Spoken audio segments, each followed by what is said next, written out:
Hello, Rigsers. Welcome to episode 11 of the WRIGS Podcast, the weekly reflection, introspection, gratitude, and sharing podcast. Where to start? I was meant to record last night, but then some last minute plans happened. I'll get into it once I get to Sunday, I guess. No, it's now Monday when I'm recording.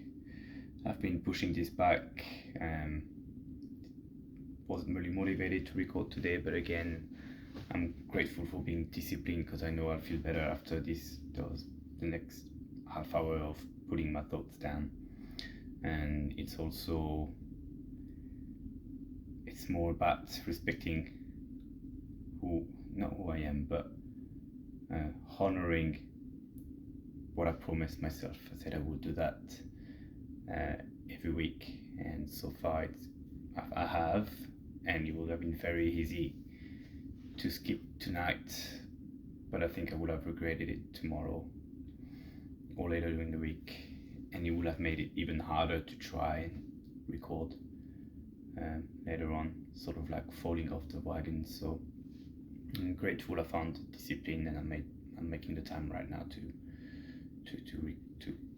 record the podcast. The last week has been pretty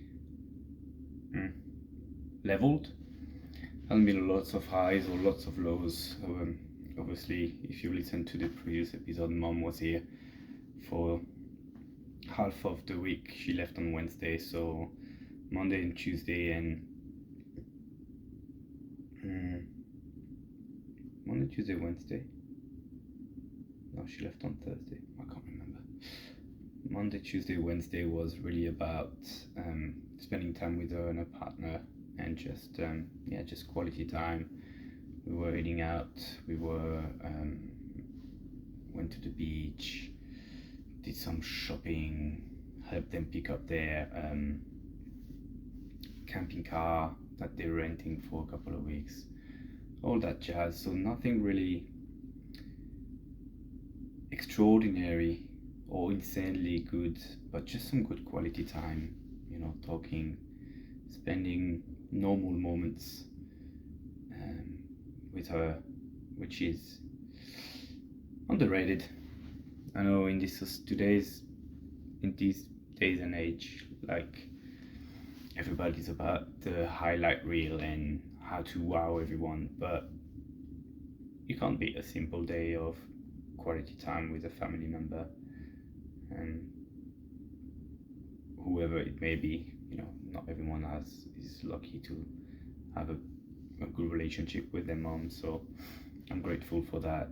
And it was a lot of I felt good because I was helping them out, setting up, driving them around. I almost felt like I had a purpose and I was making myself useful. So time went by very quickly. It's been a bit draining with her partner.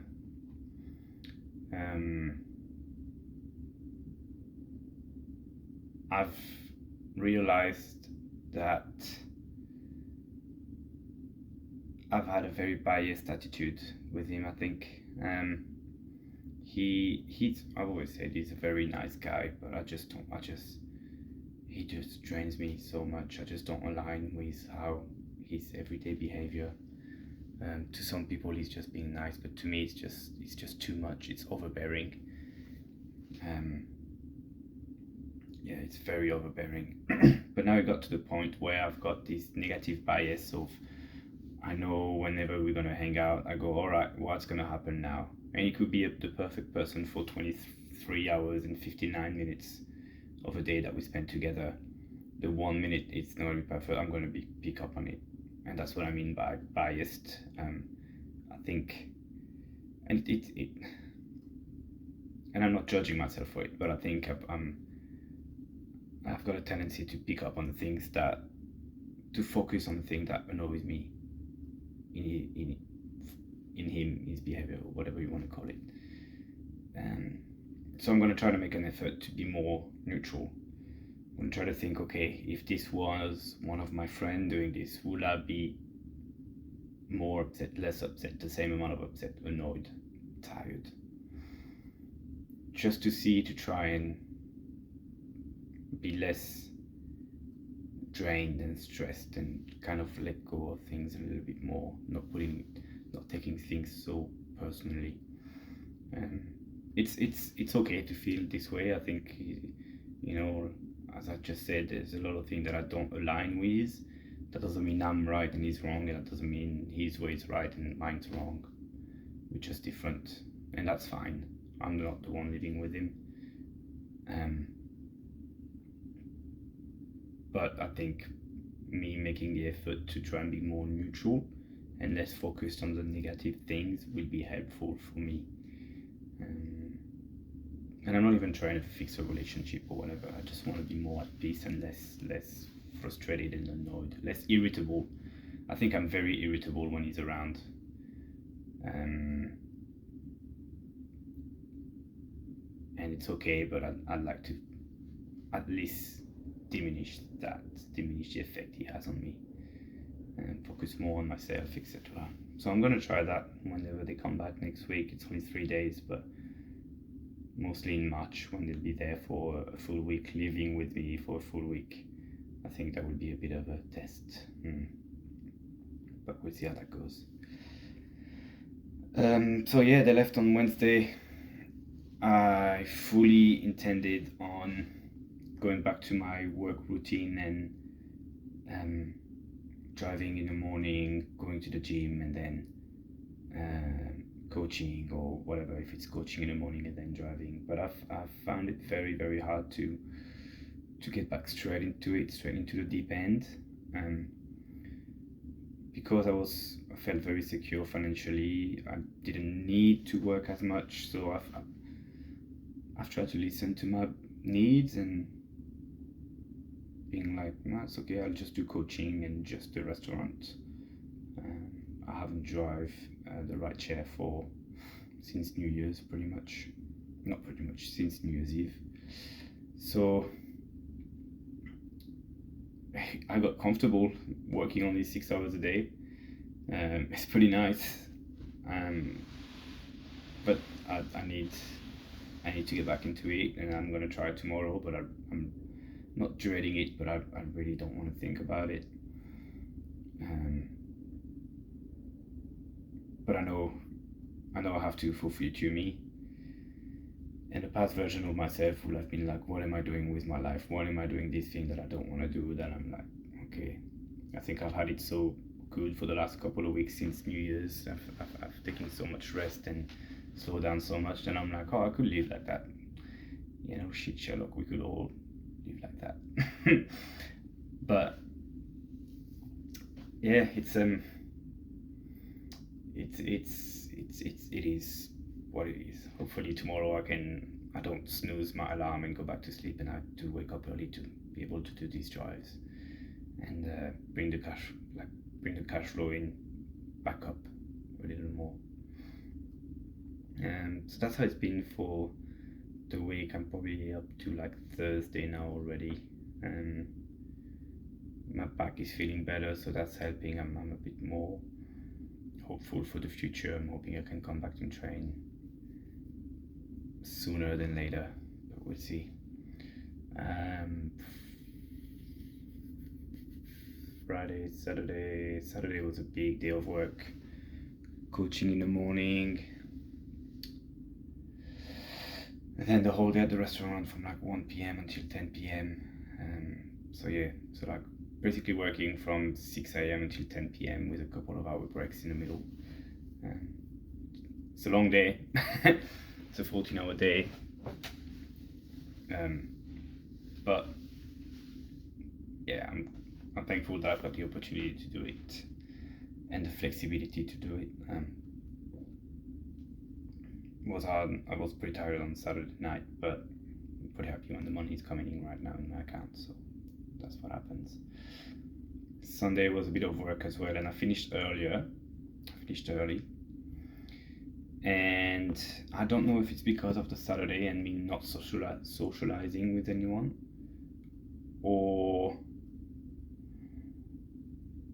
or something else. But when I got home, I felt very, very lonely. I had this urge of hanging out with friends, and the weather was beautiful. I really wanted to go for a drink with friends and socialize and talk. And so I messaged a friend who didn't reply straight away. They replied later on, but it was too late.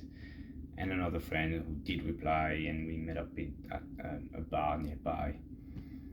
And basically we caught up for about 4 hours, had maybe one or two too many drinks, but it was very good quality time. I think we had not caught up in what feels like probably 2 years, like a proper good chat and catch up. So it was really good quality time. We spoke about everything, about how I'm doing, how they're doing, their future, my future. They've had a lot of kind words to me, which I know they mean it, but it's always great to hear. Like sometimes it's hard to, as much as I'm trying, it's hard to reflect on and realize what I've accomplished and what I'm doing, and having this sort of like outside view has been it helps me realize all the things that I've done. And it's funny when they say they said I'm not worried about you in the future, you're going places, and it's like, oh, thank you, hope you're right. But it's interesting how just changing lens, how the way they see things compared to the way I see things, and it's just like, oh, I never saw it like this, and helps me feel better and feel more at peace, sort of thinking that I'm on the right path, which is pretty much how I've felt lately. But it's good to have some positive reinforcement through someone's external, even though they're my friend and they might be biased into saying something that will make me happy or feel better. I think that they're being very genuine. I don't think they're the type of person that says something just to make me happy. So yeah, go me. I'm very grateful for my friend, very grateful that they replied, that I've reached out, and that they replied, and that we've hung out, because it was very good quality time. So again, that joins what I was saying about my mom. So quality time with your family, connection with your friend or your family, it's very important. Sometimes it's hard if you feel a bit lonely and you try to reach out and no one's available. I'm grateful my friends were, but I think I would have been happy with what I did in reaching out. I could have just stayed on my phone and scrolled for 4 hours on a Sunday evening and feel miserable on Monday morning. Instead, I went, hung out with my friend, caught up, reinforced the connection we have, didn't spend 4 hours on my phone. So a much better outcome. But all it took was a message, but it was also, I had to sort of like have the guts, not the guts, but sometimes it's easy to think, oh, no, they must be busy, or no, they won't have time for me, etc. And I just shut that all down. I was just like, well, I won't know unless I text, so I did. And so yeah, just not trust your instinct, but more like if you don't try, you never know. So don't listen to that inner voice that thinks that nobody has time for you, because someone will. And you might need to text 10 friends, and maybe you need to text 20, and maybe no one will be available that day, but out of all these people, someone will say, I can't, but are you okay? Or at least they have a chat or something by text, which is also good. It's not as good as in person, to me anyway. But yeah, reach out to your friends when you feel lonely or you feel a bit down. They'll be there for you. And yeah, that Sunday. Today was a bit like, caught up with another friend this morning that was lovely as well. because they had been away a lot in the last few months, so we had not caught up properly in a while. And funnily enough, I don't know what funnily, but on Thursday coming, I'm gonna go into a dating event. I don't know how to call it. It's this thing, basically every Thursday there's a bar in Perth. The location changes all the time, and the bar is pretty much booked out, and everybody in the space that has been booked out is meant to be single. So I'm going to try that. Definitely getting out of my comfort zone is that one. So that will be interesting. But I'm mentioning this because the friend that I caught up with this morning is going to come with me. I texted them the other week, kind of just like, do you want to come with me and be my support person? They're single too, but I don't think they're interested in finding anything. But they were like, yeah, it could be fun. Who knows? So I'm glad I have someone that's happy to come with me and just to sort of like be there for me. It's gonna be weird, but I'm fully expected them to be a lot more successful than me, and so and me being kind of on my own. So we'll see. I mean, it'll be good for them. Hopefully, I get a little bit too, but we'll see. I don't have high expectations. I think I just wanna, get out of my comfort zone, meet some cool people. Hopefully, I don't expect to meet the love of my life there. Absolutely not. But maybe make friends. You never know what can happen, right? So you'll know about it. Next week, in the next episode, I'll do a debrief. And then one thing I wanted to touch base on, which I don't know, so I'm proud, but I'm embarrassed to be proud of that. But I did say to myself and to the videos that when I started this podcast, that I wanted to be true and authentic and not hide anything, etc. So this week, the week just gone, basically today, I think I'm on pretty much 20 days. It's been 20 days since I've watched porn, which is probably the longest it's ever happened in my life. 20 days without watching any sort of like porn, which is I feel a bit shameful about that, and I know I'm not the only one. But the more I listen to podcasts and read things, etc., the more I think that what I'm hearing,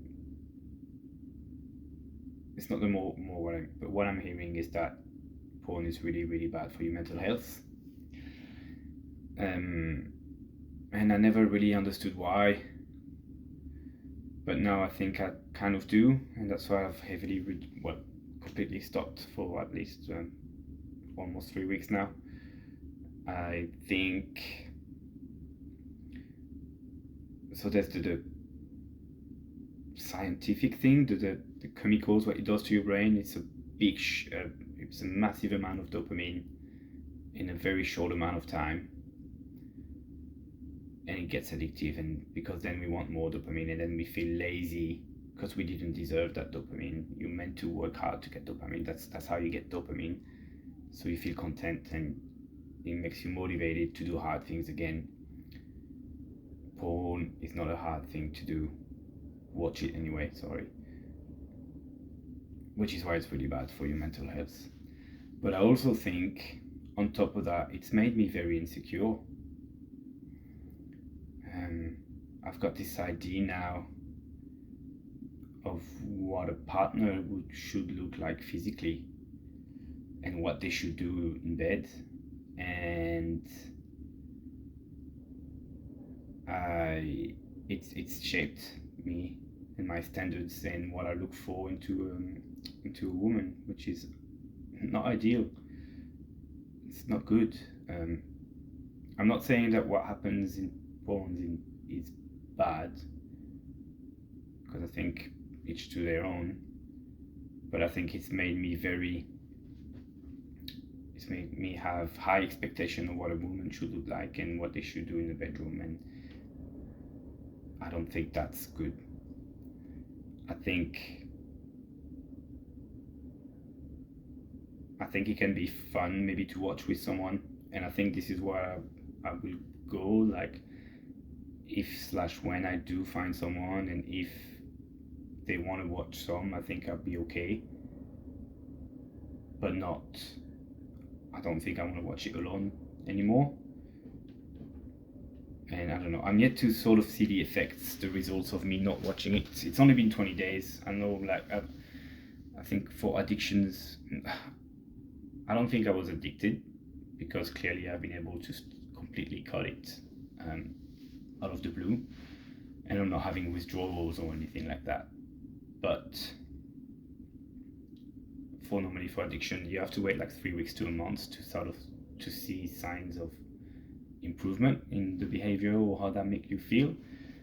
And yeah, I'm just knocking at the door of 3 weeks, so there's still a bit to wait.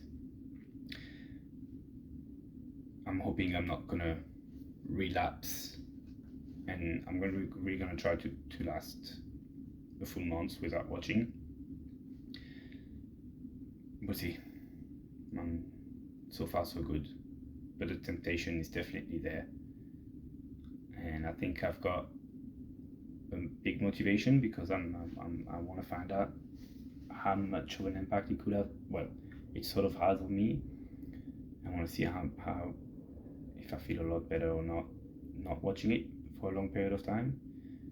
But yeah, fuck, 37 years old, and the thing I'm proud of is not watching porn.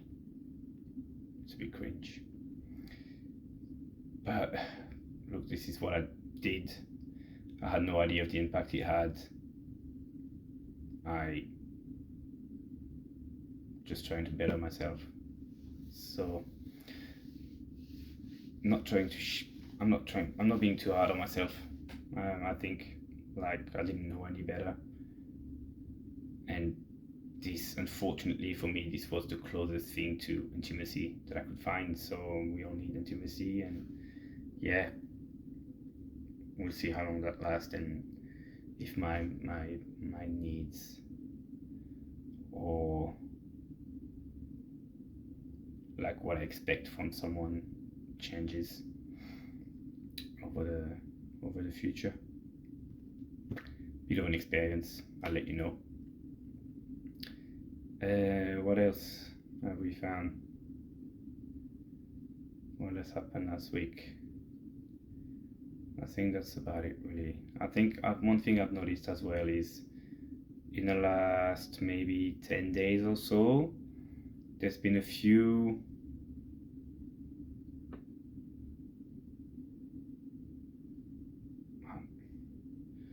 women that have not entered my life, but that I've crossed paths with and had an interaction with, that I found each were very attractive. And I think in the past I would have been like straight away trying to stalk them on social media, find out, are they single, are they here for long, are they whatever, just desperate for change, basically. And I haven't done that. So I feel like it's a sign that I'm more secure about myself, and maybe I believe in things being more organic.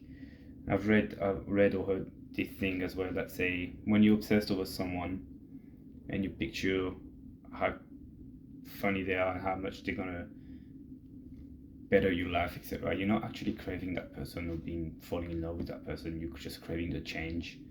The saying is that you're bored in your life and you're craving the change so much that you throw yourself a lot into a new person. And that kind of resonates with me, because I think I've done that in the past. I just didn't know that's what I was bored. And because I'm not bored anymore, and I've got a clear purpose and a clear goal, and I'm working to it, it allows me to be more in control of my impulses and not funnel down the rabbit hole of, as soon as I get to know someone and there's a little bit of an interaction, I go, oh my god, she's the one. I'm more normal about it. I don't know. Is that a thing? What's normal? But yeah, I'm proud of myself for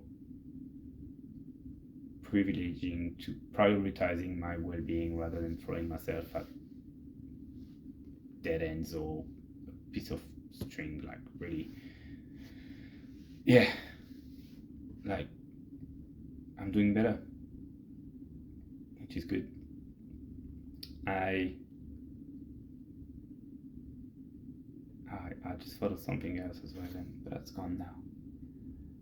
Just before I went to start about me not throwing myself at people.